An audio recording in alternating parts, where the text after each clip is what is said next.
Young mistress Kapoor family बहुत well known है। Third young master के साथ कुछ मिसफॉर्चून हुआ है, लेकिन फैमिली का नाम और रेपुटेशन मेंटेन रहना चाहिए। कपूर फैमिली कभी भी एक ऐसी granddaughter in law accept नहीं करेगी जो अफेयर कर रही हो, स्पेशली थर्ड यंग मास्टर की वाइफ, जिसे मास्टर बहुत प्यार करता है। मुझे शो है कि यंग मिस्ट्रेस ने इस मार्च को अग्री करने से पहले सिचुएशन के प्रोज और कॉन्स वे किए होंगे। इसी वजह से तुम्हें अपने एक्शंस की रिलेटिव इंपॉर्टेंस का अवेयर होना चाहिए था। सिर्फ गेन्स के बारे में सोचने की बजाय तुम्हें ये भी कंसिडर करना चाहिए था कि तुम और तुम्हारी फैमिली लॉस के कॉन्सिक्वेंसेस को हैंडल कर भी पाओगे या नहीं, जो तुम्हारे एक्शंस की वजह से आएगा। वीआईपी के लग्जूरियस वार में एक प्रोफेशनली ड्रेस्ड बटलर एक वुमन को जो बेड पर लेटी हुई थी डेस्परेटली समझाने की कोशिश कर रहा था। उसके फेशियल एक्सप्रेशन से क्लियरली पता चल रहा था कि वो क्या सोच रहा था। ये यंग वुमन सिखाए जाने के लायक नहीं है। जहां तक वुमन की बात थी, वो काजुअली बेड के एड पर साइड में लेटी हुई थी। हाथ में फोन, उसके लॉन्ग कर्ली चेस्टनट कलर बाल सीवीड की तरह थे जो उसकी फेयर सोनलाइक नेक के अराउंड टांगल हो रहे थे और उसका एक्सक्विसिट फेस थोड़ा कवर कर रहे थे। वो एक कट जैसी थी जो सोफा पर पड़ी हो, कैजुअल और लेजी।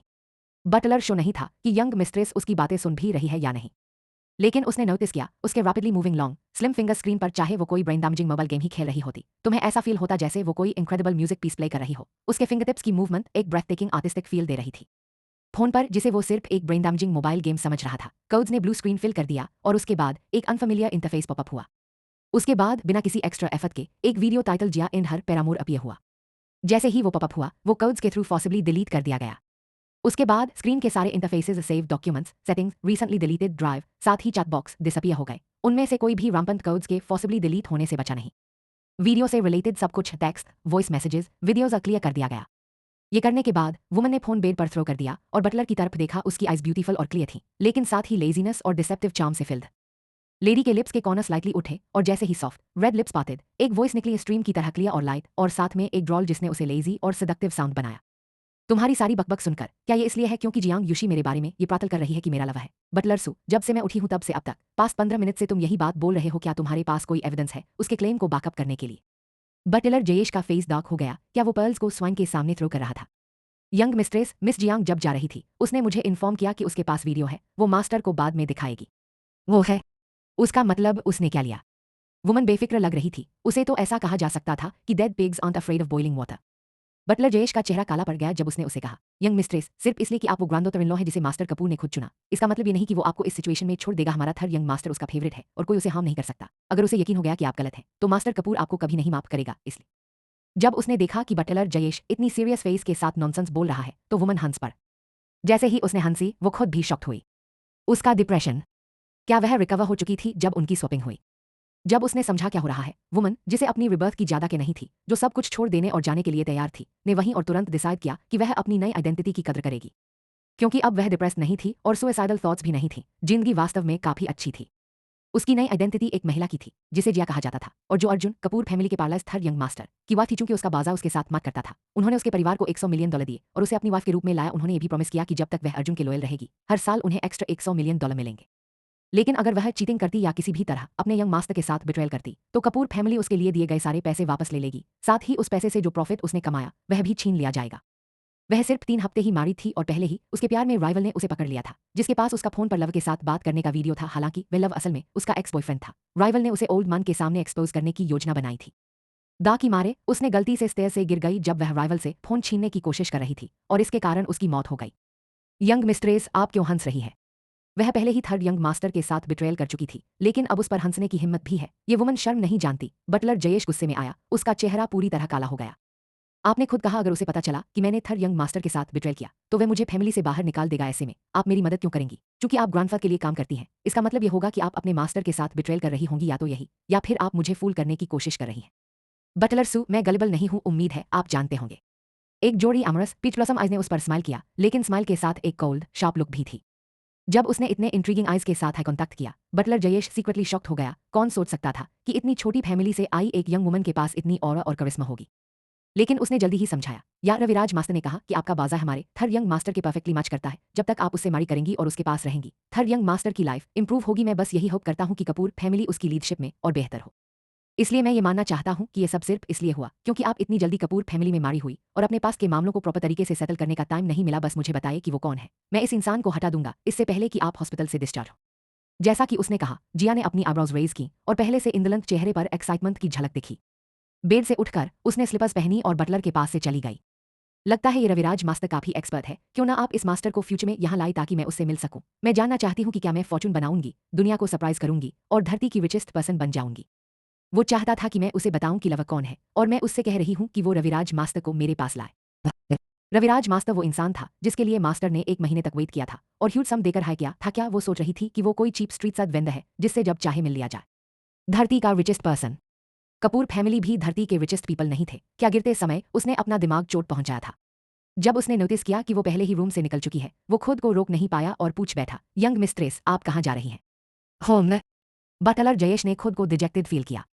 ये नहीं कि वो इस बात को लेकर ड्रामेटिक हो रहा था। इस वुमन ने साफ साफ अपना बैग और फोन देखा जो उसने बेड पर छोड़ा था, लेकिन खुद उन्हें उठाने से मना कर दिया। इसके बजाय वो बस रूम से बाहर चल दी, अपनी हिप्स को जॉयफुली स्वेइंग करते हुए।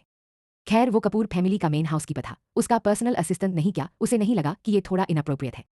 आपकी सीटी स्कैन रिपोर्ट अभी नहीं आई है, आप नहीं जा सकती। मैंने कोई मेजर ब्लड वेसल इंजर नहीं किया, बस माइल्ड कंकशन था, थोड़ी अच्छी रेस्ट से ठीक हो जाएगा। और जो कत है, बस फैमिली डॉक्टर हर 2 दिन में ड्रेसिंग बदल दे, मैं फाइन रहूंगी। जब उसने उस कोल्ड स्लेंडर फिगर को वॉक अवे करते देखा, इतनी रिबेलियसली एन्चांटिंग, उसकी वेस्ट स्नेक की तरह पतली थी और उसकी चाल इतनी कैप्टिवेटिंग थी जैसे हर स्टेप पर लोटस ब्लूम हो रहा हो, बटलर जयेश खुद को रोक नहीं पाया कि वो उसके सिर पर क्राउन रख दे। ये वुमन आखिर बिहेव कैसे कर सकती है इस तरह? हमें रिपोर्ट का वेट करना होगा, आप जो बोल रही है वो काउंट नहीं करता। इसी एग्जैक्ट मोमेंट में कॉरिडोर के एंड पर एक डॉक्टर उनकी तरफ चलता हुआ आया। जब उसने जिया को देखा, उसने पोलाइटली ग्रीट किया, यंग मिस्ट्रेस। जिया को रिएक्ट करने में एक मोमेंट लगा, कंफर्म करने के बाद कि वो उसी से एड्रेस कर रहा है। उसने सिर हिलाया, उसके एक्शंस में एक नेचुरल नोबलनेस और कोल्डनेस थी। फिर डॉक्टर ने पीछे मुड़कर बटलर जयेश को देखा, जो एलिगेंट क्लासिक इंग्लिश सूट पहने था, बाल नीटली कम्ड बैक और जिया के पीछे पीछे भाग रहा था। उसके कंधे पर एक बैग था जिस पर ह्यू लोगो था, जैसे उसे डर हो कि कोई नोटिस न कर ले कि ये लिमिटेड एडिशन शैनल है। उसके हाथ में शाइनी फोन था जो डायमंड से बेदाजल था। ये सीन बिल्कुल ऐसा लग रहा था जैसे कोई फीमेल तर। रिजल्ट्स क्या है? बटलर जयेश ने पूछा। डॉक्टर पेनफुल सीन से उभरा और बोला, यंग मिस्ट्रेस के हेड पर कट करीब 5 सेंटीमीटर लंबा और 0.35 सेंटीमीटर चौड़ा है। भले ही ब्लीडिंग ज्यादा थी, कोई मेड वेसल इंजर्ड नहीं हुआ, बस माइनर कंकशन है। उन्हें घर पर रेस्ट करने दीजिए, वो ठीक हो जाएंगी। और कट के लिए हर 3 दिन में फैमिली फिजिशियन ड्रेसिंग कर दे। बाल धोते वक्त कोशिश करे कि वूंड वेट ना हो। बटलर सू, वो सही थी? क्या वो अब डिस्चार्ज हो सकती है? यस सर, यंग मिस्ट्रेस की कंडीशन इतनी सिवियर नहीं है, वो कभी भी जा सकती है। बटलर जयेश ने सिर उठाया डॉक्टर को थैंक करने के लिए, लेकिन फिर उसने देखा कि जिया कॉरिडोर के एंड तक पहुंच चुकी थी। उसके पीछे बॉडीगार्ड्स जिन्हें वो साथ लाया था। ये सीन ये वैसा ही लग रहा था जैसा मास्टर के इंस्पेक्शन ट्रिप पर निकलने पर दिखता था, है ना? बटलर जयेश पेस तेज करता है, कम में बैठता है और चीजें जिया को देता है। यंग मिस्ट्रेस, आपका बैग और फोन। जब उसने देखा कि ये चीजें उसकी टेस्ट की नहीं थी, जिया ने डिस्कस्टेड लुक दिया और बोली, बस होल्ड कर लो, अभी बाद में दे देना। ए जरूर। यंग मिस्ट्रेस, जो आपने पहले कहा था वही डॉक्टर ने भी मुझे बताया। क्या आपको मेडिसिन के बारे में कुछ नॉलेज है? नोप, जिया ने जल्दी से डिनाई किया। तो आपको अपनी कंडीशन का पता कैसे चला? मैंने ऑनलाइन सर्च किया। आपने खुद अपना रिजल्ट सर्च किया? बटलर जयेश ने साफ जताया कि वो बिलीव नहीं कर रहा। हाँ, सिर्फ $9.90 में 48 hours online consultation tertiary hospital से। आई सी। बटलर जयेश ने सिर हिलाया इन्फो को स्वीकारते हुए, लेकिन फिर भी उसे ऐसा फील हो रहा था जैसे उसे बेवकूफ बनाया जा रहा हो। जब वे घर लौटे, जिया ने देखा कि घर के हर नौकर की नजर उस पर तिरस्कार और मजाक से भरी हुई थी, लेकिन जैसे ही वह उनके पास से गुजरी, ये लोग फिर भी उसे शिष्टता से यंग मिस्ट्रेस कहकर संबोधित कर रहे थे। जब उसने उन नौकरों को देखा जो बुरी नजरें होने के बावजूद उसे अभिवादन कर रहे थे, जिया ने सिर हिलाने की भी जहमत नहीं उठाई। वह सिर ऊंचा रखकर डाइनिंग रूम में चली गई। डाइनिंग हॉल में बैठा व्यक्ति उसका बॉस था, कपूर परिवार का मुखिया और कॉर्पोरेशन का चेयरमैन मिस्टर कपूर रैना। उनके बेटे और बहू का निधन हो चुका था। पीछे 3 बच्चे छोड़कर कपूर रैना के पोते पोती, सबसे बड़ा ध्रुव, दूसरी मिस शुयू और आखिर में तीसरे युवा मास्टर अर्जुन। इस समय पहले युवा मास्टर ध्रुव बाइन और बैठे थे, जबकि मिस युक्सी, जिसके पास वीडियो था, बुजुर्ग आदमी के दाइन और बैठी थी। जहां तक दूसरी मिस कपूर शुयू की बात है, वह अभी घर नहीं पहुंची थी। जिया को इनमें से किसी के भी पास बैठना पसंद नहीं था, इसलिए उसने एक सीट चुनी जो बुजुर्ग आदमी के ठीक सामने थी। दादाजी। बैठने के बाद जिया ने सबसे शिष्ट तरीके से अपने बॉस को अभिवादन किया। सोफिया ने नोटिस किया कि जिया डरी हुई नहीं लग रही थी, बल्कि उसने जानबूझकर ऐसा बर्ताव किया जैसे वह तीनों का सामना करने आई हो। सोफिया हंसे बिना नहीं रह सकी। जिया ने तौलिए से अपने हाथ पोंछते हुए कहा, मिस, तुम्हारी इस हंसी का मतलब क्या है? क्या तुम खाने से पहले हाथ नहीं धोती? सोफिया अनायास ही रुक गई जब उसने जिया का सवाल सुना। जब उसने जिया को अपने खूबसूरत फूलों जैसे हाथों को सुंदरता से पोंछते देखा, उसके दिल में विनाश जैसी भावना उठी। फिर उसने चेहरे पर व्यंग्यात्मक मुस्कान लाकर जवाब दिया, जिया, क्या तुम्हें नहीं पता कि मैं तुम पर क्यों हंस रही हूँ? क्या तुम आज दोपहर क्या हुआ था भूल गई? या फिर तुम सिर की चोट का फायदा उठाकर कहोगी कि तुम्हारी याददाश्त चली गई? क्या तुम पक्के तौर पर कह सकती हो कि तुम्हें पहले की सारी बातें याद हैं? सोफिया ने जैसे ही अपना बड़ा मुंह खोला, उसने जिया के सारे बहानों के रास्ते बंद कर दिए। जो हुआ उसके बाद उसे विश्वास नहीं था कि यह औरत, जो दूसरों के सहारे रहते हुए भी उन्हें ही नुकसान पहुंचा रही थी, अब भी कपूर परिवार में रह सकेगी। जिया ने हल्की मुस्कान के साथ कहा, ओह, मुझे तुम्हें निराश करना पड़ेगा मिस, मुझे बस हल्का सा कंकशन हुआ था, किसी भी बड़ी रक्त वाहिका को नुकसान नहीं हुआ और निश्चित रूप से मेरी याददाश्त नहीं गई। सोफिया ने तिरस्कार से कहा, मुझे निराश करना? मैं क्यों निराश होंगी इस बात से कि तुम्हें दोपहर का मामला याद नहीं, चूंकि तुम्हारी याददाश्त नहीं गई है और दादाजी यहाँ है। क्यों ना तुम सबको बताओ कि दोपहर क्या हुआ था? जिया ने सूप की एक चुस्की ली, फिर मास्टर कपूर की ओर शांति और सहजता से देखा। दादाजी, एक बात है जो मैं समझ नहीं पा रही हूँ। बुजुर्ग आदमी, जो आराम से भोजन कर रहे थे और इस बहस से परेशान नहीं लग रहे थे, ने रुमाल से मुंह पोंछा और जिया की ओर देखा। क्या बात है? जब आप खुद मेरे पास आए और मुझे तीसरे युवा मास्टर से शादी करने को कहा, तब आप ईमानदार थे, है ना? या फिर मिस वही है जिसे आप उनकी पत्नी के रूप में पसंद करते? तुम और अर्जुन अब कानूनी रूप से विवाह बंधन में हो। मैं तुम दोनों के लिए खुश हूं। जहां तक सोफिया की बात है, मुझे याद है कि मैंने तुम्हें बताया था कि वह कौन है। ओह, लेकिन आज मेरा सिर लगा है, शायद कंकशन की वजह से, लेकिन मुझे याद नहीं कि वह कौन है। इस औरत ने अभी कहा कि उसे अमनीज़े नहीं है और अब कंकशन की वजह से याद न आने की बात कह रही है। पूरा घर इस बेधड़क औरत की बेशर्म, झूठ भरी बात से शांत हो गया। मास्टर कपूर बहुत गंभीर स्वभाव के व्यक्ति थे, लेकिन जब भी वह जिया से बात करते, हमेशा बेहद सच्चाई से जवाब देते। उन्होंने सहयोगात्मक स्वर में कहा, भैया राजवीर की पोती है, मेरा पुराना मित्र। जब उसकी मृत्यु हुई, उसने मुझसे कहा कि मैं उसकी जगह उसकी देखभाल करूं, क्योंकि तब वह नाबालिग थी। इसलिए मैंने योजना बनाई थी कि मैं उसकी देखभाल तब तक करूंगा जब तक वह 23 की न हो जाए और कॉलेज से ग्रेजुएट न हो जाए। उसके बाद वह कपूर परिवार छोड़ देगी और अपनी जिंदगी जिएगी, ऐसी जिंदगी जिसका अर्जुन से कोई। सोफिया के चेहरे पर जो व्यंग्यात्मक मुस्कान थी, वह धीरे धीरे गायब हो गई और उसका चेहरा फीका पड़ गया। दादाजी, उसकी आवाज कांप रही थी। उसे विश्वास ही नहीं हो रहा था कि ये शब्द उसके मुंह से निकले हैं। वह हमेशा सोचती रही थी कि भले ही बुजुर्ग आदमी इतना पागल हो गया हो कि किसी ठग की बातों में आकर इस भयानक औरत को ब्रदर अर्जुन की पत्नी बना दिया, फिर भी अंदर अंदर वह सिर्फ उसे ही पसंद करते हैं। वह तो यहाँ तक मान बैठी थी कि उन्होंने उसे अपनी असली पोती की तरह अपना लिया है। जिया ने गोम्पा प्रॉन का एक टुकड़ा उठाया और उसे मुंह में रखा। उसने आराम से घर जैसा स्वाद लिया और फिर टिप्पणी की, दादाजी देखिए, आपने खुद कह दिया। फिर भी इसका चेहरा अभी भी अविश्वास से भरा है। अगर यह अपने पालक अभिभावक की बात पर भी यकीन नहीं करती, तो क्या आपको सच में लगता है कि आपके न होने पर यह अपनी औकात और जिम्मेदारी याद रखेगी? जिया, चुप रहो। सोफिया को लगा जैसे उसका पूरा शरीर ठंडा पड़ गया हो और गुस्से से कांप रहा हो। उसे यह पता ही नहीं था कि बुजुर्ग आदमी का उसे अर्जुन से शादी कराने का कोई इरादा नहीं था, बल्कि उसे कपूर परिवार से निकालने की योजना थी। अब उसकी सबसे बड़ी चिंता यह थी कि वह इस साल 22 साल की है, यानी उसके 23 होने में सिर्फ 6 महीने बचे हैं। जिया ने कंधे उचकाए, पूरी तरह बेपरवाह और बिना किसी तनाव के माहौल को और खराब करते हुए गंभीर मास्टर कपूर की ओर देखते हुए बोली, जिनका भयावह रुतबा किसी को भी चुप करा देता। दादाजी, जब आप यहाँ नहीं होते तो वह हमेशा मेरे साथ ऐसा ही बर्ताव करती है। बाकी सब मुझे यंग मिस्ट्रेस कहते हैं, लेकिन यह सीधे मेरे नाम से पुकारती है। कभी कभी तो यह मुझे बी तारांकन तीसिज भी कहती है। यह मेरी पहचान को मानती ही नहीं। मैंने कब तुम्हें बी तारांकन तीसिज कहा? सोफिया दंग रह गई और चुप। उसका चेहरा ऐसा था जैसे वह किसी पागल दोहरी शख्सियत वाली औरत को देख रही हो। हालांकि यह सच था कि वह मन ही मन जिया को उसी नाम से पुकारती थी, पर उसने कभी जुबान पर नहीं लाया था। सोफिया बेवकूफ नहीं थी। जब तक ठोस सबूत न मिल जाए और जब तक वह जिया को हमेशा के लिए हटाने की स्थिति में न हो, वह इतना स्पष्ट कदम कभी नहीं उठाती। लेकिन जिस तरह जिया ने इसे कहा, यह साफ था कि वह उस पर इल्जाम मढ़ रही थी। फिर भी जिया को अपने बोले हुए बकवास का कोई बोझ नहीं था और वह आगे बोलती गई। शुरुआत में मैंने ध्यान ही नहीं दिया, चाहे ये मुझे स्वीकार करे या नहीं, इससे क्या फर्क पड़ता है। मुझे इसे कुछ साबित करने की जरूरत नहीं होनी चाहिए। फिर भी तीसरा युवा मास्टर एक शादीशुदा आदमी है और उसकी पत्नी उसके साथ रहती है। यह औरत, जिसे कपूर परिवार ने सिर्फ अस्थायी रूप से पनाह दी है, हर दिन मेरे पति के कमरे में जाती रही है। अब हालत यह है कि मुझे खुद शक होने लगा कि यह घर की मालकिन है और मैं बस एक सुंदर फूलदान हूं जिसे कपूर परिवार में सजावट की चीज माना जाता है। सोफिया को नीचा दिखाते हुए जिया ने खुद की तारीफ करना नहीं भूला और वह अपने नए शरीर से बेहद खुश थी। जिया, झूठ बोलना बंद करो। सोफिया इतनी उकस गई कि उसका सीना तेजी से उठ गिर रहा था। मैं झूठ? तो आज सुबह वह कौन थी जो तीसरे युवा मास्टर के कमरे में एक पतला सा नाइट ड्रेस पहनकर गई, जिसमें तुम्हारी मामूली सी क्लीवेज दिखाई दे रही थी और उसे बर्ड्स नेस्ट खिलाने की कोशिश कर रही थी?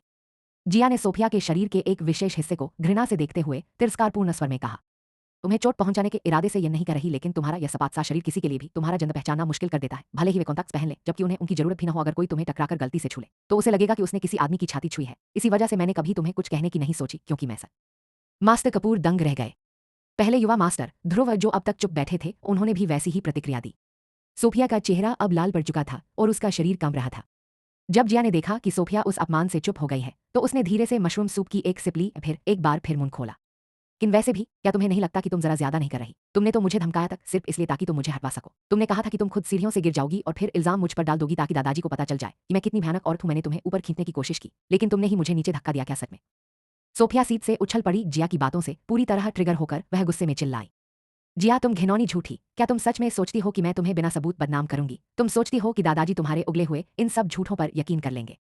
फिर वह जल्दी से मास्टर कपूर की ओर बढ़ी और नाराज और हड़बड़ाए हुए लहजे में बोली, दादी, मैं सच कह रही हूँ कि आज दोपहर क्या हुआ। मैंने साफ साफ सुना था कि जिया अपने लव से बात कर रही थी कि कैसे वह कपूर परिवार के रिसोर्सेज का फायदा उठाएगी। उसने उससे वादा किया कि वह उसकी मदद से एक मशहूर एक्टर बन जाएगा। जिया ने अपने लव के लिए चीजें भी खरीदी। मेरे पास इसकी रिकॉर्डिंग है, सुनिए। यह इसे डिलीट करने की कोशिश कर रही थी, इसलिए हमला। जैसे ही उसने कहा, सोफिया ने अपना फोन अनलॉक किया ताकि मास्टर कपूर को वीडियो दिखा सके। जिया ने ठंडी हंसी निकाली, उसे पूरी तरह नजरअंदाज करते हुए, और अपनी खाने की एलिगेंस जारी रखी। कहाँ गया यह अजीब है वीडियो? कहाँ है ये क्या हो रहा है? यह अभी यहीं था। सोफिया का चेहरा हरा पड़ गया। जैसे जैसे वह अपने फोन में वीडियो ढूंढती गई, उसने फोन के हर इंटरफेस को खंगाला, लेकिन किस्मत उसका साथ नहीं दे रही थी। उसका सेव किया हुआ वीडियो कहीं भी नहीं था। वीडियो तो जैसे हवा में गायब हो गया था। हम सुना है कि तुम फैशन डिजाइन पढ़ रही हो, क्या ऐसा इसलिए कि तुम्हें एहसास हो गया कि तुम एक्टिंग के लिए बहुत बदसूरत हो और तुमने हार मान ली? तुम्हारी एक्टिंग स्किल्स और कपूर परिवार के रिसोर्सेज के साथ मुझे पूरा भरोसा है कि तुम अगला ऑस्कर्स जीत सकती हो। एक्ट्रेस बनने के लिए बहुत खूबसूरत होना जरूरी नहीं, क्यों ना तुम एक ऑडिशन देकर देखो। मुझे पूरा विश्वास है कि डायरेक्टर्स ऐसे टैलेंटेड एक्ट्रेस को सेट पर पाकर बहुत खुश होंगे। जिंग कायन, ये तुमने किया ना? तुमने ही मेरा वीडियो डिलीट किया। सही कहा, मैंने ही किया। मैं अपने पारमों से बात कर रही थी और तुमने सब रिकॉर्ड कर लिया। गुस्से में मैंने लड़ाई शुरू की और खुद को सीढ़ियों से नीचे फेंका और अपना सिर फोड़ लिया अस्पताल में रहते हुए। मैंने किसी को ढूंढा जिसने तुम्हारे फोन में हैक करके तुम्हारी सारी रिकॉर्डिंग्स डिलीट कर दी, इसलिए अब तुम वह वीडियो नहीं दिखा सकती जो पहले तुम्हारे पास था। जिया ने यह सब जानबूझकर कहा, सिर्फ इसलिए ताकि सोफिया और ज्यादा भड़के, चाहे सब सच भी हो, अब उसके पास साबित करने के लिए कोई सबूत नहीं था, इसलिए फर्क नहीं पड़ता सच हो या झूठ। एक समझदार इंसान तो अब तक सब समझ गया होता, लेकिन सोफिया के साथ ऐसा नहीं था।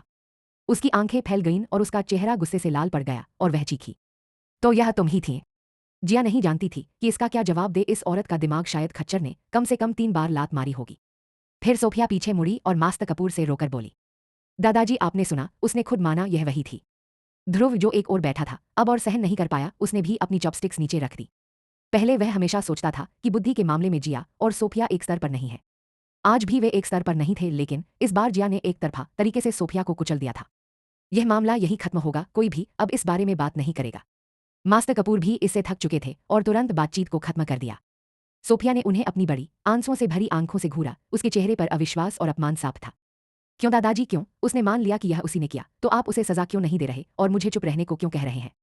क्या वह बस कोई ऐसी औरत नहीं थी जिसका बाज़ाए ब्रदर अर्जुन से मेल खाता था? उसे किसने हक दिया कि वह कपूर परिवार में ऐसे इतराए? वही थी जिसने ब्रदर अर्जुन के साथ गद्दारी की थी। यह बात सोफिया के समझ ही नहीं आ रही थी। उसके चेहरे के अलावा जो लोमड़ी जैसा खूबसूरत था, जिया में ऐसा क्या था? लेकिन मास्टर कपूर अब इस मुद्दे पर बात जारी रखना नहीं चाहते थे। युक्सी, जब तक अर्जुन की शादी नहीं हुई थी मुझे तुम्हारी उसके साथ नजदीकियों से कोई दिक्कत नहीं थी, लेकिन अब उसकी शादी हो चुकी है और जिया उसकी पत्नी है, तो मुझे उम्मीद है कि तुम अपने मेहमान वाले दर्जे में रहोगी। पति पत्नी के बीच आने की कोशिश मत करो, आगे से मैं ये चीज़ बिल्कुल नहीं देखना चाहता। आंजेश उसके चेहरे पर अटके हुए थे, वो बस खाली निगाहों से बूढ़े आदमी को देखती रह गई, रो भी नहीं पा रही थी। ये पहली बार था जब मास्टर कपूर ने उससे इतने सख्त, इतने सीधे शब्दों में बात की थी। सोफिया का दिल दुख और नाखुशी से भर चुका था, लेकिन मास्टर कपूर को जानने के बाद वह समझती थी अब अगर उसने एक शब्द भी और कहा तो शायद वो उसे 23 की उम्र से भी पहले घर से निकाल देंगे। लेकिन जो बात उनकी सबसे ज्यादा चुभी वो थी मेहमान बनकर रहना। उसके लिए तो वो कपूर परिवार का हिस्सा उसी दिन बन गई थी जिस दिन वो इस घर में कदम रखी थी। वो 17 साल की उम्र से ब्रदर अर्जुन से प्यार करती थी। आज भी जब वो क्वाड्रिप्लेजिक हो चुका था उसने एक पल के लिए भी उसे नापसंद नहीं किया था, बल्कि उसे तो ये भी लगता था कि उसके लकवे की वजह से ही उसे उसके करीब आने का मौका मिला, वरना इतना शानदार, इतना काबिल आदमी उसे कभी नोटिस भी नहीं करता। वो तो खुद को इतना नीचे गिरा चुकी थी, तो ग्रैंडफादर उसकी अच्छाई क्यों नहीं देख पा रहे थे? वो इतनी मेहनत कर रही थी खुद को परफेक्ट बनाने के लिए, उसने ब्रदर अर्जुन को फिर से हौसला और आत्मविश्वास दिलाने में इतना समय लगाया था, क्या ये सब बस ऐसे ही मिट गया? सोफिया को लगा था कि मास्टर कपूर इससे ज्यादा कठोर नहीं हो सकते, लेकिन उसे जल्दी ही समझ आ गया कि वो उससे भी ज्यादा बेरहम हो सकते हैं। तुम पहली बार कपूर परिवार में आई थी तो तुमने खुद कहा था कि तुम्हें गेस्ट हाउस में रहने में कोई दिक्कत नहीं, तब घर में कोई मिस्ट्रेस नहीं थी, इसलिए मैंने बतल जयेश से कहकर तुम्हारे लिए मेन बिल्डिंग में कमरा रखवा दिया। लेकिन अभी जो बात कांकी ने उठाई है वो ठीक है, अब जब अर्जुन शादीशुदा है तो किसी अनमारिड लड़की का मेन बिल्डिंग में आना जाना ठीक नहीं है। खा सोफिया पत्थर की तरह जम गई, उसके शरीर में ठंड ऐसे उतरी जैसे खून ही जम गया हो। आंजेश एक टूटी माला के मोतियों की तरह ढलकने लगे। उसने ऐसा क्या किया था जो उसे ये सब झेलना पड़ रहा था? गलती तो उसकी नहीं थी, अफेयर तो उसने नहीं किया था, फिर सजा उसे क्यों मिल रही थी? लेकिन वो एक शब्द भी और बोलने की हिम्मत नहीं कर पाई। उसे जरा भी उम्मीद नहीं थी कि ग्रैंडफादर इतने बहके हुए हो सकते हैं, लेकिन चाहे जो हो वो सिर्फ उन्हीं पर निर्भर थी। जिया की भूख अचानक और बढ़ गई, जैसे सोफिया के रोने से ही खाना और स्वादिष्ट हो गया हो। मास्टर कपूर और ध्रुव जब होश में आए तो टेबल के ज्यादातर पकवान साफ हो चुके थे, मानो कुछ देर पहले भरे ही ना हो। मास्टर कपूर ने उस लड़की को इतनी नफासत से खाते देखा तो उनका सिर अचानक दर्द करने लगा। जिया, हम जिया ने बिना खाना रोके जवाब दिया, जैसे कोई पोती अपने दादा की बात सुन रही हो। तुम्हारे सिर का क्या हाल है? मास्टर कपूर ने पूछा। बस छोटा सा घाव है, मैं ठीक हूँ। मास्टर कपूर ने सिर हिलाया और बोले, जब तुम अस्पताल में थी अर्जुन भी अपनी फिजियोथेरेपी से लौट आया, उसका मूड ठीक नहीं लग रहा, तुम उसकी पत्नी हो तो तुम्हें उसके साथ अधिक समय बिताना चाहिए, उसकी देखभाल करनी चाहिए। यह सुनकर जिया ने बिना सोचे ही जवाब दिया, ओह श्योर। वैसे भी ये तो करना ही था, आखिर उसे इसके लिए पैसे मिल रहे थे, ये तो सदियों से तय नियम जैसा था। हालांकि उसे वो $100 मिलियन नहीं मिले थे, नहीं उसका कोई फायदा उसे मिला, लेकिन उसने जिया का शरीर ले लिया था और उसी के साथ जिस पल से वो इस शरीर में आई उसकी सालों पुरानी डिप्रेशन पूरी तरह गायब हो गई थी। डॉक्टरों के हिसाब से वो बीमारी लाइलाज थी, लेकिन उसके लिए उससे छुटकारा पाना $100 मिलियन से कहीं ज्यादा की कीमत रखता था। उसकी जिंदगी वाकई कीमती थी। वो सबको दिखा देगी कि उन्होंने सौदा करके बिल्कुल सही चुना है। मास्टर कपूर के दिल में साफ पता था कि जिया ने अपनी मर्जी से शादी नहीं की थी। चाहे अर्जुन पहले कितना भी काबिल रहा हो, अब वो एक क्वाड्रिप्लीजिक था। लेकिन मास्टर कपूर को मास्टर जिंगल की बात पर भरोसा था, ये मानने का कि जब तक ये लकी स्टार जिया उनके परिवार में रहेगी, अर्जुन की हालत सुधरेगी। इसलिए उन्हें यह भी पता था कि जिया अपने एक्स से मिलती है, और ये भी कि सोफिया के साथ थोड़ी नाइंसाफी हुई। लेकिन फर्क नहीं पड़ता था। जब तक अर्जुन की जिंदगी बेहतर होती रहे, बाकी सब गैर जरूरी था। और जहां तक बाकी बातों का सवाल था, उनकी बहू का कोई लो क्लास एक्स बॉयफ्रेंड हटवाना तो उनके लिए बच्चों वाला काम था। अगर जिया खुद उससे दूर ना होती तो वो बस हालात ऐसे बना देते कि वो लड़का ही उससे दूर भाग जाए। उस पल तक सोफिया की भूख पूरी तरह मर चुकी थी। वो सुबकते हुए बोली कि बाकी लोग खाना खा लें, और रोते हुए अपने कमरे की तरफ भाग गई। ये देखकर बतलर जयेश भी चुपचाप कमरे से निकल गया। उसे जाकर मिस का कमरा खाली करवाना था। मास्टर कपूर भी खराब मूड में थे अर्जुन की फिजियोथेरेपी का नतीजा देखकर, और अब जबकि सोफिया और जिया वाला मामला निपट चुका था, उन्होंने भी टेबल छोड़ दी। अब खाने की मेज पर सिर्फ जिया और ध्रुव बैठे थे। ध्रुव ने देखा कि सामने बैठी लड़की इतनी मजे से खाना खा रही है तो उसकी दिलचस्पी बढ़ गई। लगता है आज आपकी भूख बहुत अच्छी है सिस्टर इन लॉ, जिया खाते हुए बोली। मेरी भूख तो हमेशा अच्छी रहती है। डिप्रेशन से लड़ते हुए इतने साल उसे कभी खाना इतना अच्छा नहीं लगा था। कई सालों बाद ये पहला दिन था जब उसे खाना सच में स्वादिष्ट लगा। और हाँ, खाना वाकई अच्छा था। सच में, ध्रुव हैरान हुआ। लेकिन पहले तो आपने कहा था कि आप ज्यादा नहीं खाती। चावल खत्म करके और सूप का आखिरी घूंट पीकर उसने मुंह पहुंचा और उसकी ओर देखा। जिया ने बेपरवाही से कहा, सच, शायद कंकशन की वजह से होगा, मुझे याद नहीं कि यंग मास्टर ने मुझसे ऐसा कुछ पूछा था। मैं जा रही हूं, आप आराम से खाएं। फिर जिया उठी, सिर ऊंचा किए और रानी जैसी चाल में डाइनिंग हॉल से बाहर निकल गई। उसकी वो मोहक चाल देखकर ध्रुव हंस पड़ा। ये लड़की तो एक चालाक खरगोश निकली। मैं इसे पहले इतना दिलचस्प कैसे नहीं समझ पाया। डिनर के बाद जिया ने सोचा कि अब समय है अपने पति अर्जुन से मिलने का। पहली मालिकिन की यादों के हिसाब से अर्जुन एक क्वाड्रिप्लीजिक था, जिसके भविष्य की कोई उम्मीद नहीं थी। अमीर घर का होना भी क्या फायदा जब काम का ना हो। घर में बस बुजुर्ग और पोते पोतियां थे। बीच की पीढ़ी थी ही नहीं तो मास्टर कपूर के मरते ही अगला वारिस ध्रुव होता। इस क्वाड्रिप्लीजिक के हिस्से में कुछ नहीं आने वाला था। इसीलिए पिछले मालिक के दिमाग में बस यही था, जितना पैसा और फायदा मिल सके ले लो, और फिर मौका मिलते ही अपने सोलमेट के साथ भाग जाओ। जहां तक अर्जुन का सवाल था, पिछले मालिक को उसका चेहरा तक ठीक से याद नहीं था, भले ही वो एक बार उसके कमरे में गई थी। लेकिन उसे यानी अभी वाली जिया को अच्छी तरह पता था कि अर्जुन कौन है। यह कहना बिल्कुल भी बढ़ा चढ़ाकर नहीं होगा कि वह अत्यधिक प्रतिभाशाली और बेहद आकर्षक था। वह ऐसा व्यक्ति था जो बेहतरीन पुरुषों की भीड़ में भी तुरंत नजर आ जाए। किसी ने कभी कल्पना भी नहीं की थी कि ऐसा चमकता सितारा अब एक क्वाड्रिप्लीजिक बन जाएगा। लेकिन सौभाग्य से वह उससे मिला था, क्योंकि उसे कपूर परिवार में शादी करने के लिए भुगतान किया गया था, इसलिए वह पूरी कोशिश करेगी। उसके लिए उसकी असली पत्नी बन पाना असंभव था, लेकिन कपूर परिवार छोड़ने से पहले वह अपनी तरफ से पूरी कोशिश करेगी कि उसकी देखभाल कर सके। उनके कमरे आपस में जुड़े थे, लेकिन एक दूसरे को परेशान न करने के लिए आमतौर पर बीच के दरवाजे बंद रहते थे। पिछली मालिकिन की यादों के सहारे जिया ने अपना कमरा ढूंढ लिया। कमरे को देखकर जो उसकी पसंद के मुताबिक बिल्कुल नहीं था, उसकी रुचि खत्म हो गई और वह बाहर निकल आई। उसके कमरे के ठीक बाहर एक बहुत बड़ा टेरेस था, 1000 स्क्वायर फीट से भी ज्यादा, और पास ही एक बड़ा खूबसूरत इन्फिनिटी पूल था। इसके अलावा पूरी बालकनी चारों तरफ हरियाली से घिरी हुई थी, जिससे वह नज़ारा बेहद खूबसूरत और आकर्षक लगता था। यह मानशन एस्टेट गार्डन की शैली पर बनाया गया था। शुरू में कपूर परिवार ने यह जगह जो शहर के केंद्र के पास थी प्रॉपर्टी डेवलपमेंट के लिए खरीदी थी, लेकिन जब मास्टर कपूर को पता चला कि अर्जुन को यह जगह पसंद है तो उन्होंने पूरे 200 एकड़ जमीन को रखा और उसे परिवार के मानशन में बदल दिया। एक शहर में जहां जमीन का हर इंच सोने के दाम पर था और बड़े बड़े नौकरीपेशा लोग भी एक बेडरूम का फ्लैट मुश्किल से खरीद पाते थे, ये मानशन दिखाता था कि कपूर परिवार कितना धनवान था। यादों के हिसाब से मानशन को 12 हिस्सों में बांटा गया था। प्रत्येक का अपना अलग गार्डन स्टाइल था, क्योंकि अर्जुन मास्टर कपूर का सबसे प्रिय पोता था, इसलिए उसके टेरेस की डिजाइन और निर्माण पर बहुत मेहनत की गई थी। चूंकि उनके कमरे जुड़े थे, इसलिए बालकनी भी साझा थी। जैसे जैसे वह अर्जुन के कमरे के करीब गई, वैसे वैसे वहां महंगे ऑर्किड्स की संख्या बढ़ती गई। अर्जुन के कमरे के बाहर तो दर्जनों गोस्ट ऑर्किड्स रखे हुए थे। यह ऑर्किड प्रजाति दुनिया की सबसे दुर्लभ में से एक थी। पेशेवर बोटनिस्ट्स के लिए भी ये अनमोल खजाने थे। इनमें से एक भी ऑर्किड की कीमत अत्यंत भारी होती, और यहाँ तो ऐसा लग रहा था जैसे ये सब मुफ्त में जुटा लिए गए हों, यह साबित करने के लिए कि मास्टर कपूर अपने पोते से कितना प्यार करते थे। लेकिन बालकनी को देखकर जो किसी परीक्षा के राजकुमार के लिए बनाई गई प्रतीत होती थी, जिया की आंखों में एक अर्थपूर्ण चमक आई। फिर उसने वह कांच का दरवाजा धकेला जो अर्जुन के कमरे में जाता था। दरवाजा पूरी तरह बंद नहीं था, इसलिए जिया आराम से अंदर चली गई। क्वाड्रिप्लीजिक होने के बावजूद उसके बिस्तर के पास कई हाईटेक उपकरण लगे हुए थे। उसके सिर के ऊपर लगे मैग्नेटिक बकल को देखकर जिया ने अंदाज लगाया कि यह कोई स्मार्ट सेंसर वाला हाईटेक उपकरण होगा। लेकिन वह उपकरणों को ध्यान से देख नहीं पाई, क्योंकि जैसे ही वह बिस्तर के पास पहुंची, उसकी नज़र वहां लेटे आकर्षक पुरुष पर अटक गई। एक ऐसी व्यक्ति होने के नाते जो सुंदरता की कदर करती थी, जिया ने अर्जुन की शक्ल को पूरी तरह मंजूर किया। उसके गहरे नैन नक्श तीखे और उभरे हुए थे, ऊंची नाक, पतले होंठ जो कसकर बंद थे। उसके चेहरे पर पड़ती गर्म रोशनी ने उसके ठंडे और डराने वाले व्यक्तित्व को नरम कर दिया था। अब बस हल्की बीमारी और कमजोरी की झलक बाकी रह गई थी। जिया धीरे धीरे उसे देखती रही। अब भी उसकी खूबसूरती से प्रभावित, तभी अर्जुन की आंखें जो अब तक बंद थीं अचानक खुल गईं।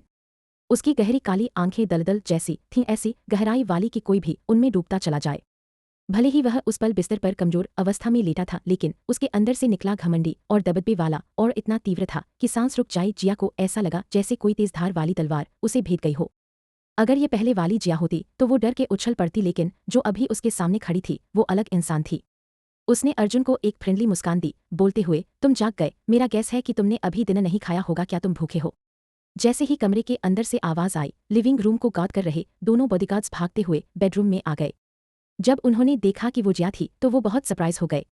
यंग मास्टर, हम माफी चाहते हैं, हमने नहीं सोचा था कि यंग मिस्ट्रेस सीधा दूसरे दरवाजे से अंदर आ जाएगी। सब जानते थे कि जिया का कमरा अर्जुन के कमरे से जुड़ा हुआ था, लेकिन पिछले 3 हफ्तों में वो एक बार भी यंग मास्टर की स्पेस में नहीं आई थी। इसी वजह से गार्ड्स बालकनी को गार्ड नहीं कर रहे थे। इसके बदले वो लिविंग रूम गार्ड करते थे ताकि सोफिया बेकार बहानों के साथ यंग मास्टर को डिस्टर्ब ना कर सके। किसी ने एक्सपेक्ट नहीं किया था कि आज रूम में घुसने वाली यंग मिस्ट्रेस ही होगी। अर्जुन ने जिया को घूरा।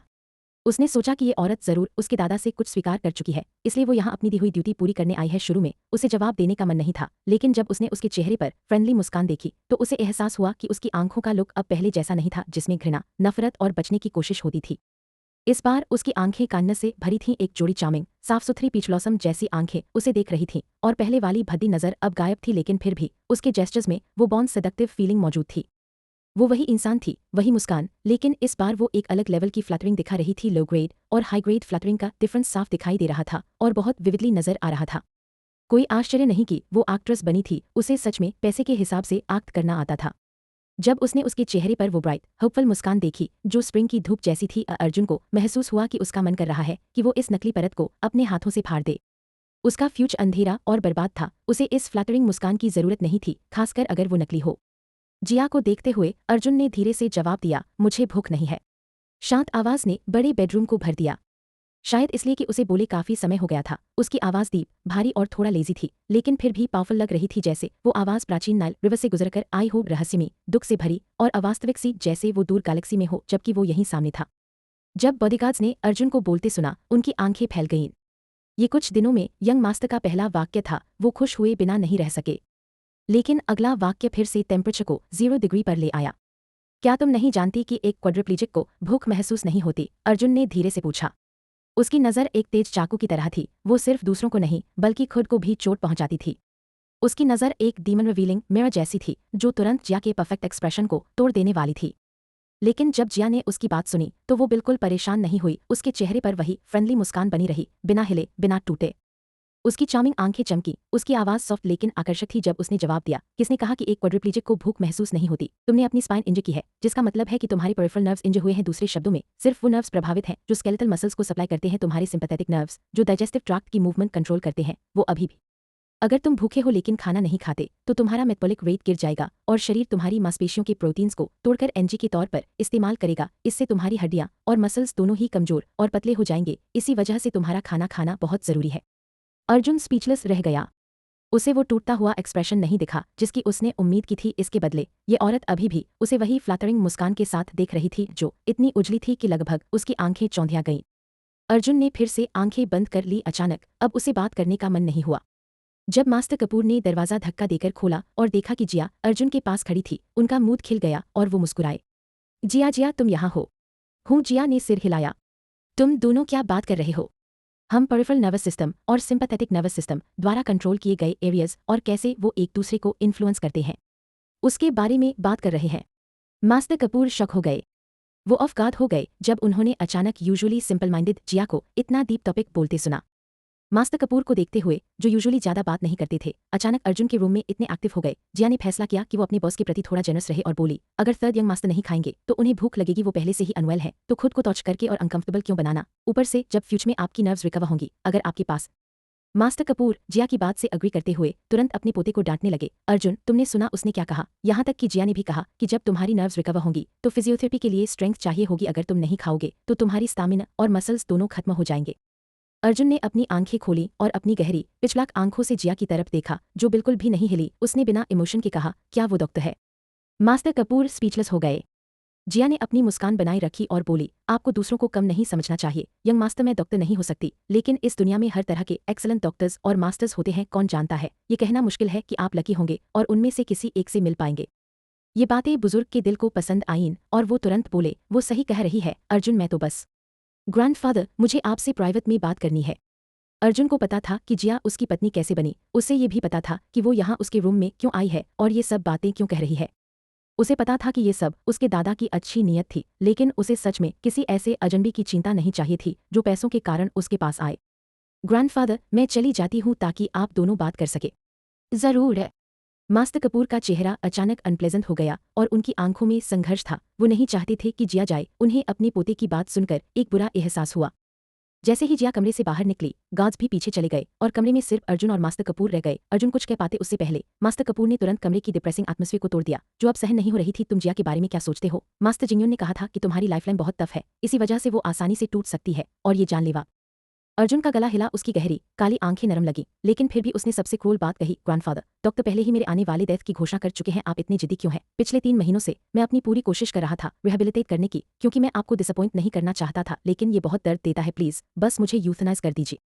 हालांकि ये एक विनती थी, मास्टर कपूर उसकी आवाज में डिटर्मिनेशन और डिस्पेयर साफ सुन सकते थे। इसके साथ ही पूरा कमरा पिनड्रॉप साइलेंस में डूब गया। अर्जुन अपने बिस्तर पर लेटा रहा और चुपचाप अपने जीवन और मृत्यु के फैसले का इंतजार करता रहा। कुछ देर बाद कमरे में एक बुजुर्ग आदमी के दुख और बेबसी भरे रोने की आवाज गूंज उठी। अर्जुन आगे देखते रहे। वो जानते थे कि यह विनती करके उन्होंने अपने दादा के साथ बहुत क्रूर किया है, लेकिन अब इस हालत में वो कपूर परिवार के लिए कुछ नहीं कर सकते थे। हर दिन बिस्तर पर पड़े रहना और सुबह से रात तक छत को घूरना, उससे बेहतर था कि वो अपनी जिंदगी खत्म कर दे और इस सब से हमेशा के लिए मुक्त हो जाए। लेकिन अपनी वर्तमान स्थिति में वो ये खुद नहीं कर सकते थे। अर्जुन, तुम जल्द ही ठीक हो जाओगे। तुम्हें दादा पर भरोसा करना होगा। मैंने किसी को ढूंढ लिया है जो तुम्हारी मदद कर सकता है। प्लीज हार मत मानो। अगर तुम नहीं रहे तो मेरे जीने का क्या मतलब? तुम ही तो मेरी पूरी दुनिया हो। क्या तुम नहीं जानते? मास्टर कपूर आंसू में भीगे हुए विनती कर रहे थे। दादा, मेरे बिना भी आपके पास ध्रुव और दूसरी बहन है। नहीं, मुझे सिर्फ तुम चाहिए। मुझे पैसे, ताकत या शोहरत की परवाह नहीं। मैं ये सब छोड़ सकता हूँ, बस अगर तुम मेरे साथ रहो। अर्जुन प्लीज, मैं तुमसे भीख मांग रहा हूँ। अर्जुन ने शांत भावहीन आवाज में जवाब दिया, लेकिन बहुत दर्द होता है। मुझे हर पल इस बात का सामना करना पड़ता है कि मैं बेकार और अयोग्य हूँ।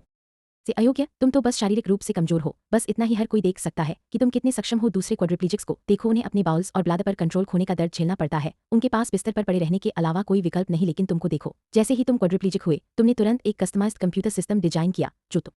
लेकिन दादा, मैं ये बर्दाश्त नहीं कर सकता कि कोई और मेरे शरीर को छुए, चाहे वो मशीन ही क्यों न हो। और जो बात मैं सच में नहीं सह सकता वो ये है कि मैं हर दिन बस इस बिस्तर पर पड़ा रहता हूँ, बिना हिले। जैसे ही उठता हूँ, अगली चीज होती है सो जाना। इनके बीच का हर मिनट मेरे लिए यातना है। ये सिर्फ अस्थायी है, सब जल्द ही ठीक हो जाएगा। मास्टर कपूर रोते हुए विनती करते रहे, लेकिन अर्जुन ने सिर हिला दिया। मैं हमेशा फिजियोथेरेपी के हर सेशन के बाद अपनी रिपोर्ट सबसे पहले देखता हूँ। मास्टर कपूर का दिल बैठ गया और उनका चेहरा सफेद पड़ गया। उन्होंने बार बार उन्हें चेतावनी दी थी और हाकस तक लगाकर फायरवॉल्स बनवाई थी ताकि अर्जुन रिपोर्ट न देख सके। अर्जुन, तुम इतने केपेबल क्यों हो? एक क्वाड्रिप्लीजिक होते हुए भी तुम सिर्फ अपने ब्रेनवेव से फायरवॉल हैक कर लेते हो। मैं चाहे जितनी मेहनत कर लूं, मेरी रिकवरी की संभावना अब भी शून्य है। सबसे अच्छा परिणाम ये होगा कि मेरी उंगलियों की कुछ छोटी नसें रिकवर हो जाए और मैं बस थोड़ा बहुत उन्हें हिला पाऊं। दादा, अगर मेरी जिंदगी ऐसी ही होने वाली है तो मैं उसे नहीं चाहता। नहीं नहीं, मास्टर कपूर ने सिर हिलाया। अब भी एक मौका है अर्जुन। फिर उन्होंने अपने हाथ में पकड़ा टैबलेट खोला और एक ईमेल निकाला। उन्होंने अर्जुन को दिखाते हुए कहा, आदमी को देखो, इसका नाम है जेलिन है और ये एक एक्सपर्ट धोखेबाज है। ये आदमी कभी N80 स्टेट के सभी कैसीनोज में गया था और एक भी दाम नहीं हारा। सिर्फ 3 दिनों में उसने करोड़ों युआन जीते और वहां बहुत से लोगों को नाराज कर दिया। नतीजतन उसे निशाना बनाया गया, उसके शरीर से सारी हड्डियां निकाल दी गईं और उसके चारों अंगों की नसें काट दी गईं। शुरू में डॉक्टर, लेकिन वे चमत्कारिक रूप से उसकी नसों से जुड़ी हुई हैं। वो चल सकता है और बिल्कुल सामान्य लोगों की तरह काम कर सकता है। ये तक कहा जा सकता है कि उस इंजरी ने उसके जीवन पर कोई बुरा असर नहीं छोड़ा। इस आदमी ने पूरे देश से कई स्पेशलिस्ट्स को बुलाया था कंसल्टेशन के लिए, लेकिन उन सब ने कहा कि उसके पास अम्प्यूटेशन के अलावा कोई और रास्ता नहीं। ये साबित करता है कि साक की मेडिकल स्किल्स अविश्वसनीय है। अगर साक तुम्हारा इलाज करने के लिए राजी हो जाए तो तुम जरूर रिकवर हो जाओगे। हम सिर्फ तुम्हारी उंगलियों की बात नहीं कर रहे, तुम्हारे लिए फिर से सामान्य इंसान की। कपूर अर्जुन की आंखों में उम्मीद की कोई झलक देखने की उम्मीद करते हुए उसे घूर रहे थे, लेकिन कोई भी झलक नहीं थी। अर्जुन, दादा ने जो कहा वह सच है। जब मुझे साका के बारे में पता चला, मैंने तुरंत किसी को रिवरडेल भेजा और उनकी मदद मांगी। अगर वह राजी हो जाती है तो मुझे यकीन है कि तुम जल्द ही ठीक हो जाओगे। अर्जुन कुछ नहीं बोले, हालांकि ऐसा लग रहा था कि वो कुछ नहीं कर रहे, लेकिन उनके ऊपर तिरछी तरह लगी स्क्रीन अपने आप जल उठी, जैसे किसी ने उसे आदेश दिया हो, और स्क्रीन पर संख्या भर गई। संख्याएं तेजी से स्क्रीन पर चलने लगी, फिर बिस्तर के सामने लगी बड़ी LED स्क्रीन चालू हो गई। अर्जुन ने आखिरकार कहा, आज शाम की सबसे बड़ी खबर यही थी। स्क्रीन पर एक खूबसूरत समुद्र तट का दृश्य दिखा। उसके पास की चट्टान पर एक विला था जो किसी खास सामग्री से बना हुआ था। पारदर्शी विला चट्टान के किनारे लटका हुआ था, जहां नीचे से लहरें उस पर गिर रही थीं। यह बेहद खतरनाक लग रहा था, लेकिन किसी भी विशेषज्ञ को पता था कि विला बनाने में इस्तेमाल की गई सामग्री इतनी मजबूत थी कि एक बम भी इसे नहीं तोड़ सकता। लेकिन अब यह धातु जैसी मजबूत इमारत मलबे में बदल चुकी थी। केवल एक छोटा हिस्सा ही चट्टान पर लटका हुआ था, बाकी सब, जिसमें पास की चट्टान भी शामिल थी, पूरी तरह से नष्ट हो चुकी थी। सागर में अनगिनत हेलीकॉप्टर और बचाव नावें खोजबीन कर रही थीं। एक रिपोर्टर हेलीकॉप्टर में बैठकर खबरें दे रहा था। सुबह 4 बजे एस द्वीप पर एक बड़ा विस्फोट हुआ, जो 62 उत्तर अक्षांश 152 पश्चिम देशांतर पर स्थित है। द्वीप पर केवल एक विला पाया गया और विस्फोट का केंद्र भी यही विला था। हमारे पास जो जानकारी है उसके अनुसार ये विला तंग सेक्ट की रहस्यमय मास्टर साका की संपत्तियों में से एक था। इससे पहले हमारे एक रिपोर्टर ने साका की बहन मिस डोंग युएतोंग से पुष्टि की थी कि विस्फोट के समय मास्टर साका इस विला में मौजूद थी। यह लगता है कि यह जानबूझकर किया गया हत्या का प्रयास था और कंट्री एम की पुलिस ने इस मामले की जांच शुरू कर दी है। कपूर ने स्क्रीन पर दिखाई जा रही खबर को घूरते हुए देखा। वह विश्वास नहीं कर पा रहे थे कि अभी अभी जो उम्मीद जगी थी वह अब टुकड़ों में बिखर गई।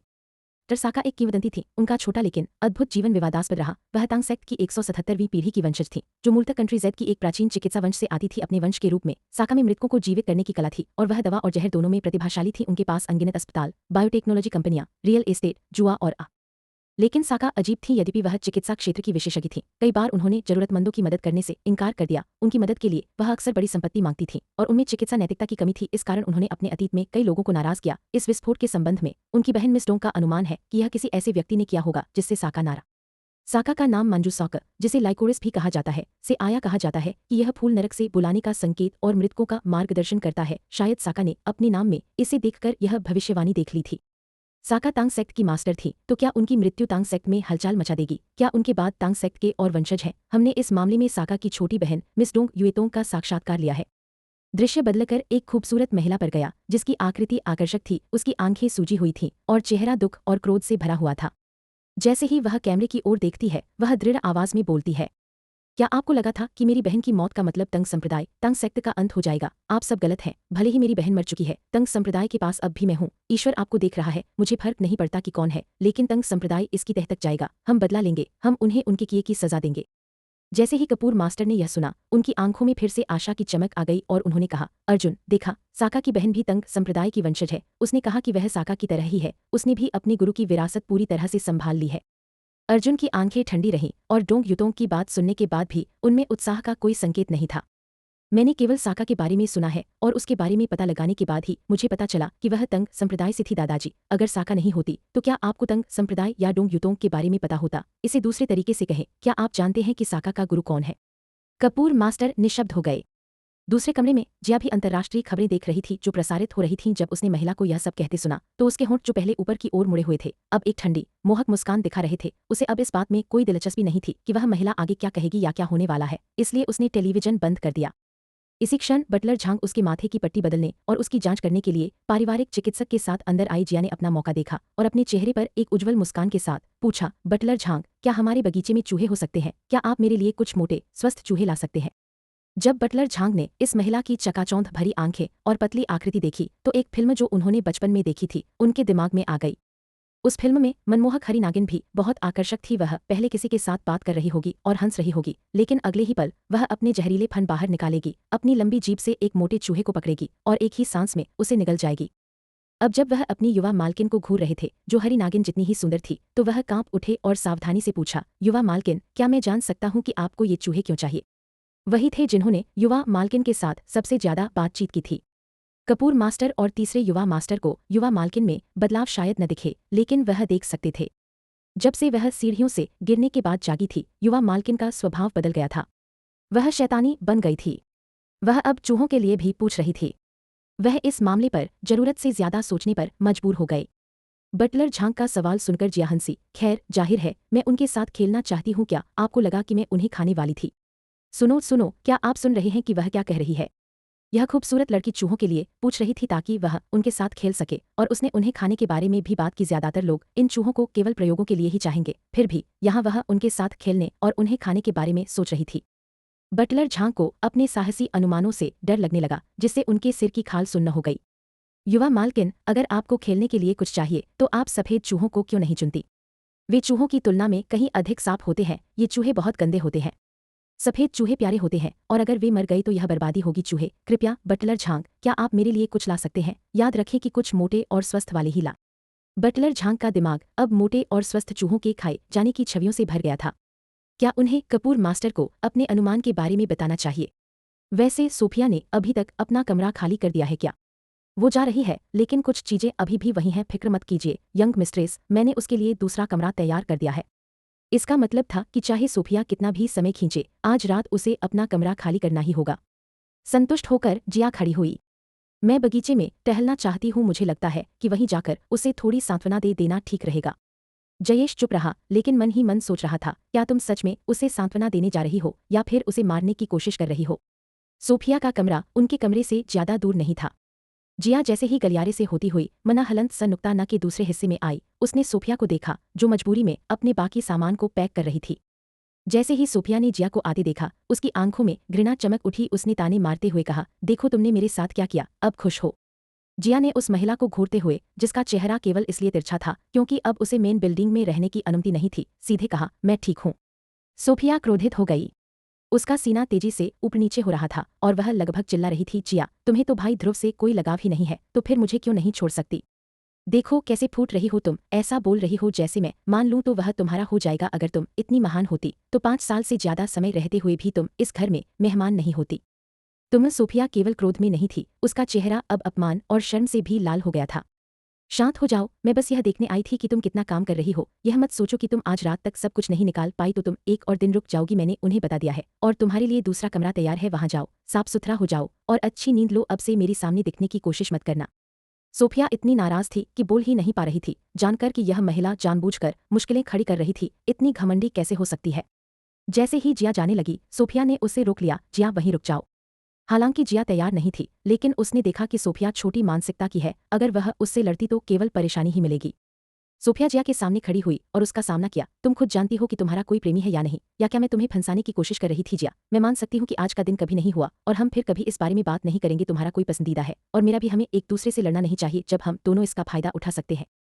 जिया ने सोफिया की ओर देखा, जो शांति और सम्मान का ढोंग रचते हुए शांति की पेशकश कर रही थी। वह घृणा भरे स्वर में बोली, अब जब तुम्हें एहसास हो गया है कि तुम मुझे हराने के लिए स्मार्ट नहीं हो, तो तुमने एक नया प्लान सोचा। मदद करूं? कैसे, किस पहचान के साथ मेरी मदद करोगी? उस मेहमान के रूप में जो झान परिवार छोड़ने वाला है।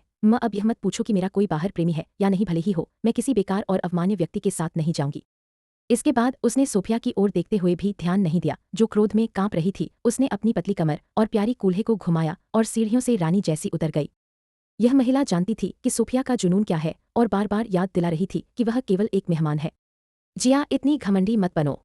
लेकिन जो घूमती हुई आकृति दूर जा रही थी, उसने जवाब देने की जहमत नहीं उठाई। अंधेरे में छिपा जयेश डर गया कि कोई हत्या जैसी घटना हो सकती है। वह सुनिश्चित नहीं था कि यह संभव है या नहीं, क्योंकि यंग मिस्ट्रेस केवल घमंडी है। जैसे ही ध्रुव सीढ़ियों से ऊपर जा रहा था, उसकी टकराहट जिया से हो गई, जो उसी समय सीढ़ियों से नीचे उतर रही थी। अब उसने पहले वाला बॉडी हगिंग चमकदार मिनी ड्रेस नहीं पहना था, इसके बजाय वह एक ढीले सफेद कैशमियर राउंडनेक स्वेटर में थी, जिसे जीन्स और सफेद मखमली हर्मीस स्लीपर्स के साथ पहना था। उसके लंबे चेस्टनट कलर के बाल हल्के कर्ल में थे और आलस्य से एक तरफ बिखरे हुए थे। जैसे ही वह सीढ़ियों से उतर रही थी, उसके बाल उसके कंधे और हंस जैसी गर्दन के चारों ओर धीरे धीरे बह रहे थे। चलते समय उसकी पतली कमर, जो अब आंशिक रूप से छुपी हुई थी, पहले से अधिक आकर्षक लग रही थी। इसका प्रभाव पहले की तंग ड्रेस से कहीं अधिक मोहक और आकर्षक था। उसने हल्का मेकअप किया था, लेकिन वह नाजुक और उसके लिए उपयुक्त था। उसकी भौहें उसे एक सुरुचिपूर्ण लुक देती थीं, और जब वे उसकी चमकदार मोहक आंखों के साथ जुड़ी होती थीं, तो प्रभाव आश्चर्यजनक रूप से प्राकृतिक लगता था। ध्रुव ने महसूस किया कि उसके सामने वाली महिला उन पुराने हवेलियों की किसी भूतिया आत्मा जैसी थी, जो इंसानी आत्माओं को चूस लेती हो। उसकी हर एक हरकत में शैतानी आकर्षण भरा था। कहाँ जा रही हो सिस्टर इन लॉ? बस टहलने जा रही हूँ। जिया ने आलस्यपूर्ण आरामदायक ढंग से चलना जारी रखा, और उसका स्वर ऐसा था मानो दिल पर पंख का छू जाना और फिर हल्की सी खुरच पैदा करना। अब टहलने जा रही हो जब बाहर इतनी ठंड है? बाहर ठंड है, मुझे तो नहीं लग रही। इतना कहकर जिया जैसे हीलिकॉर्न की तरह उसके पास से तेजी से निकल गई। उसके पीछे हटते रूप को देखते हुए ध्रुव मंत्रमुग्ध हो गया। जिया ने कपूर परिवार में शादी किए 3 हफ्ते हो चुके थे। इससे पहले वह सोचता था कि उसके पास केवल सुंदरता है और वह भी उसे आकर्षक नहीं लगी थी। आखिरकार एज सिटी के सबसे अमीर परिवार के वर्तमान यंग मास्टर के रूप में जब वह चाहे तो सभी सेलिब्रिटी उसके पास झुक जाए, जैसे मधुमक्खियां शहद की ओर आकर्षित होती हैं। इसलिए जब उसे बताया गया कि दादा ने उसके भाई के लिए एक अभिनेत्री ढूंढी है तो उसने इस निर्णय का मजाक उड़ाया और कहा कि यह शर्मनाक है। लेकिन आज जिया की हर मुस्कान और मुरझाई हुई भौं उसके दिमाग में बार बार उभर रही थी और गायब नहीं हो रही थी। ध्रुव तभी होश में आया जब उसने सीढ़ियों से आने वाले कदमों की आवाज सुनी। ऊपर देखा तो सोफिया का मुरझाया चेहरा नजर आया। उसने भौहें उठाईं और सीढ़ियों से ऊपर बढ़ते हुए पूछा, सोफिया क्या बात है? भाई आज मैंने जो कहा सब सच है। मुझे नहीं पता कि मेरी रिकॉर्डिंग गायब कैसे हुई, लेकिन जिया के पास सच में कोई बाहरी प्रेमी है। तुम्हें मुझ पर भरोसा करना ही होगा। सोफिया यह मायने नहीं रखता कि मैं तुम पर भरोसा करता हूँ या नहीं, यहाँ महत्वपूर्ण बात यह है कि तुम्हारे पास कोई सबूत नहीं है और जिया कपूर परिवार की बहू है, तुम उसे बदनाम नहीं कर सकती। शुभ रात्रि। इसके बाद ध्रुव सीढ़ियों से ऊपर चला गया। सोफिया ने शुरू में सोचा था कि वह ध्रुव के साथ गठबंधन कर सकती है, लेकिन जब उसने देखा कि वह जिया की ओर ही नजरें गड़ाए हुए है और उसकी बात सुनने की जहमत भी नहीं उठाता, तो वह फिर से क्रोधित हो गई। कपूर परिवार का हवेली वास्तव में दुनिया भर में प्रसिद्ध था, क्योंकि घर का हर कोना अत्यधिक शान और परिष्कार से भरा था। जहां भी आप खड़े होते वहां का दृश्य आपका ध्यान खींच लेता। खुद डिजाइन ही मंत्रमुग्ध कर देने वाला था। इसके अलावा इसमें क्लासिकल कंट्री जेड तत्वों के साथ बगीचे की कला को पूरी तरह से समाहित किया गया था। अधिकांश टॉप गार्डन डिजाइनर इस हवेली की ड्राइंग्स पाने के लिए उतावले रहते ताकि वे इसके जटिल डिजाइन को समझ सके। लेकिन यह सब अकेले जान अर्जुन ने डिजाइन किया था, जो बिजनेस डिग्री ग्रेजुएट था और गार्डन डिजाइनिंग से उसका कोई लेना देना नहीं था। अधिकतर बाहरी लोग सोचते कि कपूर परिवार इतना समृद्ध इसलिए हुआ क्योंकि पुराने चेयरमैन कपूर ने इसे संभाला, लेकिन केवल उद्योग के वरिष्ठ अधिकारी ही जानते थे कि कपूर केवल कॉरपोरेशन को मजबूत करने के लिए जिम्मेदार थे। असली वजह यही थी कि अब बिस्तर पर लेटे हुए क्वाड्रिप्लेजिक अर्जुन, जिसने उन्हें एज सिटी का सबसे अमीर परिवार बनाया, यह पूरी तरह से यह दिखाता था कि जान अर्जुन कितना शानदार था।